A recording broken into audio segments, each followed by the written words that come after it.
Ça y est, Éric Zemmour est candidat à l'élection présidentielle. Sonnez trompettes et clairons. Il n'est plus temps de réformer la France, mais de la sauver. C'est pourquoi j'ai décidé de me présenter à l'élection présidentielle. Tout a été dit sur la forme. L'ambiance crépusculaire, la bibliothèque de livres reliés pleine pot, l'impair du recours à la 7e symphonie de Beethoven, puisque celle-ci fut composée pour célébrer les soldats autrichiens blessés dans les combats contre les troupes napoléoniennes, ou encore l'utilisation d'images sans autorisation, ni facturation, et puis surtout l'emprunt à la symbolique gaulienne du 18 juin 1940. Encore que cette imagerie pourrait renvoyer à une autre figure historique, celle d'un maréchal qui trahit la patrie. Mais je persifle.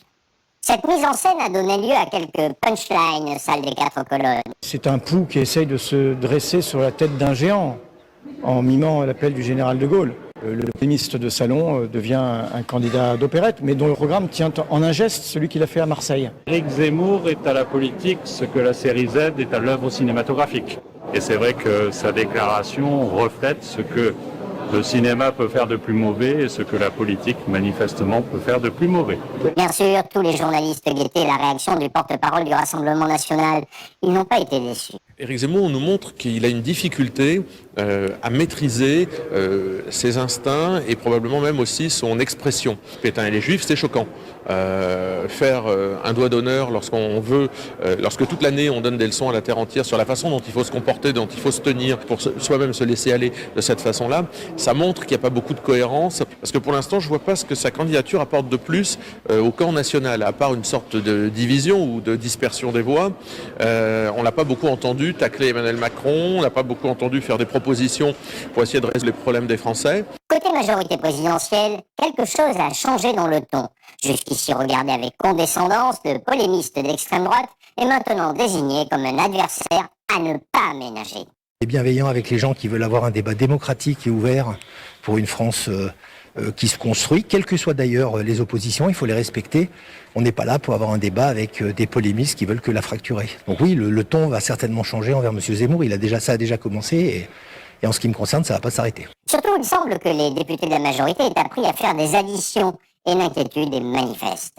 Je regarde ça avec parfois interrogation et crainte, parce que ça fait quand même une addition entre Marine Le Pen et Zemmour d'un socle très haut sur ces idées d'extrême droite. 30 points de gens qui ont l'envie de voter pour deux candidats, un candidate qui prône ce qui est pour moi l'anti-France, quoi. C'est tout le contraire de la France. Olivier Becht, le président du groupe Agir Ensemble, fait le parallèle avec Donald Trump. Éric Zemmour est l'incarnation de l'outrance, si vous voulez.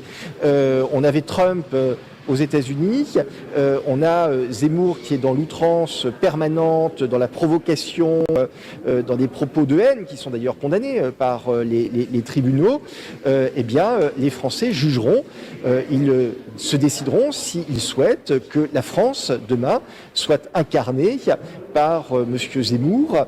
Moi, je pense que ça serait dramatique pour notre pays. C'est du côté des Républicains que ça se complique. Il y a la position officielle, celle exprimée par Damien Abad, le président du groupe parlementaire. Pour moi, Éric Zemmour est en aucun cas une réserve de voix. La vérité, c'est qu'Éric Zemmour, il vit sur les peurs des Français, sur les inquiétudes et sur tout simplement les interrogations quant à la capacité du politique à apporter des réponses concrètes. Éric Zemmour, c'est un adversaire politique qu'il nous faut combattre parce que ses idées ne sont pas les nôtres. Et parce que la droite républicaine n'a pas à regarder si l'herbe est plus bleue ailleurs. Elle doit être elle-même, elle doit assumer ses convictions. Mais ce n'est pas du tout la posture de Julien Aubert. Écoutez ce que répond le député du Vaucluse quand on lui reproche de se montrer prudent sur la candidature Zemmour. Vous savez, on n'attaque jamais une réserve de voix. Ouais.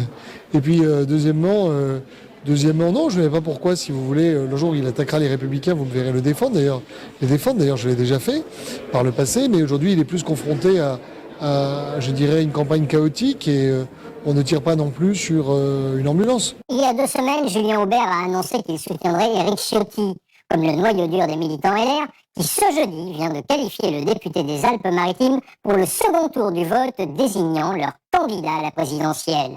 Éric Ciotti est arrivé en tête devant Valérie Pécresse. Partisan d'une alliance de toutes les droites, le favori des militants considère lui aussi qu'il faut ménager l'électorat de Zemmour. Il l'a encore dit mardi soir, lors du dernier débat télévisé des candidats LR. Il ne sert à rien de nier le constat. Il y a des très belles phrases dans ce clip. Il y a des images que malheureusement, beaucoup de Français subissent. Oui, je partage le déclin qui est décrit dans ce clip. Bien sûr, la France, elle est en train de sombrer. Et notre devoir, c'est de la redresser, d'être le socle ici, dans la droite républicaine, du Renaissance française. C'est ce que je veux porter en rassemblant tous les électeurs de droite. Et il y en a beaucoup qui sont tentés par Éric Zemmour, d'autres qui sont partis chez Marine Le Pen ou chez Emmanuel Macron. Moi, je veux être celui qui rassemble les électeurs de droite qui nous ont quittés. Il y a une seconde raison à ces précautions oratoires. La candidature Zemmour tombe à pic pour sortir les Républicains de l'ornière dans laquelle ils sont coincés depuis 2017. Écoutez à nouveau Julien Aubert. Pour les Républicains, si nous arrivons effectivement à avoir un candidat derrière lequel tout le monde se met, bien la barre du second tour aujourd'hui, elle est beaucoup plus proche qu'il y a quelques mois. Ce qui veut dire un second tour totalement différent, et ce qui veut dire aussi pour Emmanuel Macron, qui a basé sur une stratégie consistant à se retrouver face à un candidat très radical, eh bien un vrai problème, une véritable impasse. L'ennui, c'est que Zemmour espère bien plumer l'électorat des Républicains. Regardez ce passage de son clip. J'ai compris qu'aucun politicien n'aurait le courage de sauver le pays du destin tragique qui l'attendait. J'ai compris que tous ces prétendus compétents étaient surtout des impuissants. Que le président Macron, qui s'était présenté comme un homme neuf, était en vérité la synthèse de ses deux prédécesseurs en pire. Rien ne vous frappe? Allez, on se le repasse. Il y a Xavier Bertrand, Valérie Pécresse, Michel Barnier, Anne Hidalgo, Yannick Jadot, Emmanuel Macron. Mais il manque Éric Ciotti, Marine Le Pen et Jean-Luc Mélenchon. Pourquoi? Tout simplement parce que c'est à ces trois-là que Zemmour compte piquer des voix s'il parvient au second tour. Bon, Marine Le Pen, on comprend pourquoi. C'est un peu la même maison. Idem avec Ciotti, mais Jean-Luc Mélenchon.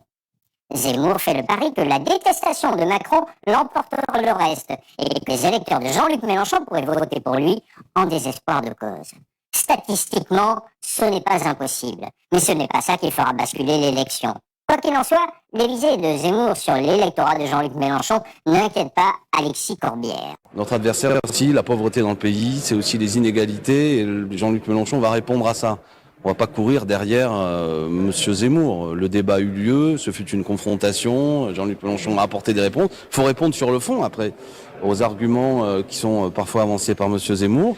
On va voir le discours qu'il va faire aussi. À qui il parle en vérité? Là aussi on va s'interroger. Est-ce que c'est aux milieux populaires qui ont vu leurs conditions de vie se dégrader, qui sont licenciés souvent après 50 ans pour beaucoup, qui ont vu leur assurance chômage réduire par ce gouvernement, qui sont menacés si M. Macron est élu de travailler plus longtemps? Et qu'est-ce qu'il a à leur dire? Ou est-ce qu'il est uniquement le candidat qui dit vous allez travailler plus longtemps, vous allez être moins payé, mais je vais vous débarrasser des Arabes, et c'est la seule chose que j'ai à vous dire. Quant aux communistes, il sera bien difficile de connaître leur position sur la déclaration d'Éric Zemmour. Candidat à la présidentielle, Fabien Roussel, le secrétaire national, était très occupé au moment où le polémiste a diffusé son clip de campagne. Je ne l'ai pas regardé parce que je ne me préoccupe pas du programme des autres.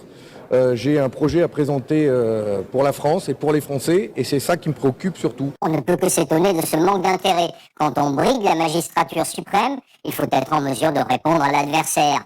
Mais bon, c'est l'affaire des communistes.